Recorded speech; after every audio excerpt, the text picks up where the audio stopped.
జాగ్రత్తలను పాటిస్తూ ప్రజలు దీపావళి పండుగను సంతోషంగా జరుపుకోవాలని సూచించారు fire DG Venkataramana. Vijayawada Vajra grounds లో టపాసుల దుకాణాలను ఆయన పరిశీలించారు.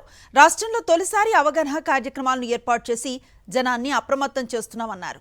రాష్ట్ర వ్యాప్తంగా 3,000 మంది ఫైర్ సిబ్బంది విధుల్లో ఉన్నారని తెలిపారు. ఎలాంటి విపత్తులనైనా ఎదుర్కోవటానికి సేఫ్టీ టీమ్స్ అందుబాటులో ఉన్నాయని స్పష్టం చేశారు వెంకటరమణ.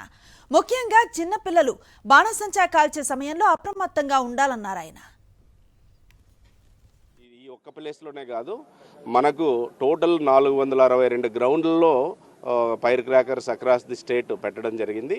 అందులో 350 ఎక్స్టింగ్విషర్ పార్టీలు మా వెహికల్స్ కానీ లేకపోతే ఎక్స్టింగ్విషర్ పార్టీస్ కానీ మేము పెట్టడం జరిగింది.